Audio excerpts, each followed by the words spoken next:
नमस्कार। घटना चक्र बुक वीडियो के इस शैक्षणिक मंच पर आपका स्वागत है। हमारा उद्देश्य है ज्ञान को सरल, स्पष्ट और सुलभ रूप में आप तक पहुंचाना।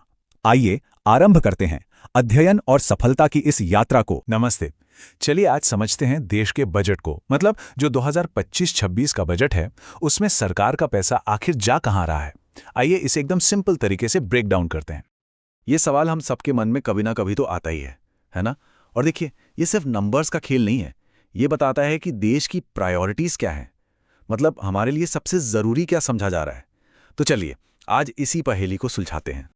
तो आज हम क्या क्या देखने वाले हैं। सबसे पहले तो समझेंगे कि ये फाइनेंशियल ब्लूप्रिंट आखिर है क्या, फिर देखेंगे कि हर एक रुपया जाता कहाँ है, कौन से हैं वो सबसे बड़े खर्चे और की सेक्टर्स में कितना पैसा लग रहा है, और आखिर में ये सब हमें देश के बारे में क्या बताता है। तो चलिए शुरू करते हैं पहले पॉइंट से।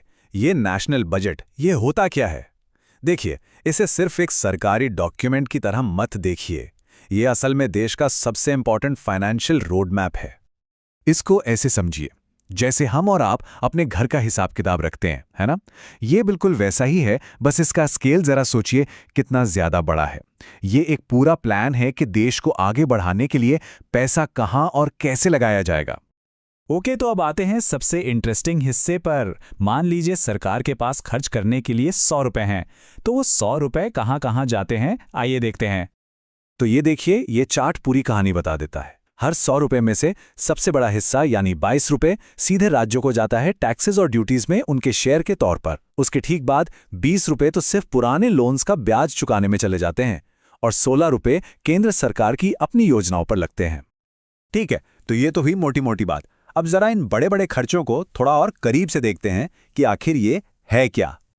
तो सबसे पहले ये 22% वाला हिस्सा, ये वो पैसा है जो केंद्र से सीधा राज्यों को मिलता है। इसी पैसे से तो राज्यों में लोकल प्रोजेक्ट्स चलते हैं, जैसे सड़कें बनाना, स्कूल चलाना या हेल्थ सर्विसेज को बेहतर करना। अब आते हैं दूसरे सबसे बड़े खर्चे पर, 20%। सोचिए, हर 100 रुपए में से 20 रुपए सिर्फ इंटरेस्ट पेमेंट्स में जा रहे हैं। ये देश के पुराने कर्जों पर लगने वाला ब्याज है, और ये एक ऐसा खर्च है जिससे सरकार बच ही नहीं सकती। और फिर है ये 16% का हिस्सा जो जाता है सेंट्रल सेक्टर स्कीम्स में। अब ये क्या है? ये वो नेशनल लेवल की योजनाएं हैं जिन्हें सीधे सीधे केंद्र सरकार ही पूरे देश में लागू करती है। तो अभी तक तो हम परसेंटेज की बात कर रहे थे, लेकिन अब असल में देखते हैं कि इन परसेंटेजेस का मतलब कितने कितने करोड़ रुपए हैं। असली रकम देखकर अंदाजा लगेगा कि ये कितना बड़ा खेल है। वाह, अब देखिए असली तस्वीर। डिफेंस पर करीब करीब 5 लाख करोड़ रुपए, रूरल डेवलपमेंट पर 2.5 लाख करोड़ से भी ज्यादा। ये सिर्फ नंबर्स नहीं है, ये साफ साफ बताते हैं कि देश का पैसा असल में कहां लग रहा है और हमारी नेशनल प्रायोरिटीज क्या हैं। और ये बार चार्ट तो इसे और भी क्लियर कर देता है। देखिए, टॉप 3 एरियाज कौन से हैं? डिफेंस, रूरल डेवलपमेंट और होम अफेयर्स। एक नजर में ही समझ आ जाता है कि सबसे ज्यादा पैसा कहां जा रहा है। तो सबसे ऊपर है डिफेंस, लगभग 4,91,000 करोड़ रुपए। ये एक बहुत बड़ी रकम है, और ये दिखाती है कि नेशनल सिक्योरिटी को कितनी ज्यादा इंपॉर्टेंस दी जा रही है। इसके बाद दूसरे नंबर पर है रूरल डेवलपमेंट, 2,66,000 करोड़ रुपए। ये पैसा सीधे देश के गांवों तक पहुंचता है, किसानों के लिए, वहां के इंफ्रास्ट्रक्चर के लिए। ये बहुत जरूरी निवेश है। और फिर आता है होम अफेयर्स यानी गृह मंत्रालय, जिसके लिए 2,33,000 करोड़ रुपए रखे गए हैं। इसका सीधा मतलब है देश की इंटरनल सिक्योरिटी, हमारी पुलिस फोर्स और लॉ एंड ऑर्डर मेंटेन करने पर जोर। तो ठीक है, हमने परसेंटेजेस देखे, हमने असल रकम भी देख ली। अब इन सबको एक साथ रखकर सोचते हैं कि ये नंबर्स हमें आखिर कहानी क्या सुना रहे हैं। तो कुछ बातें एकदम साफ हैं।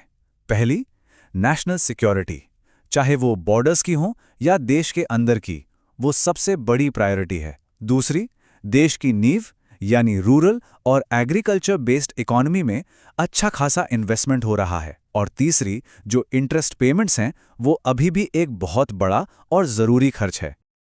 और ये बात बिल्कुल सच है कि बजट सिर्फ नंबर्स का कलेक्शन नहीं होता, ये असल में हमारे वैल्यूज का रिफ्लेक्शन है, हमारे भविष्य का ब्लूप्रिंट है। ये बताता है कि हम एक देश के तौर पर किन चीजों को सबसे ज्यादा महत्व देते हैं। तो आखिर में एक सवाल सोचना तो बनता है, कि अगर ये बजट वाकई हमारे देश का ब्लूप्रिंट है, तो फिर ये किस तरह के भविष्य की नींव रख रहा है? ये एक बड़ा सवाल है जिसके बारे में हम सबको सोचना चाहिए।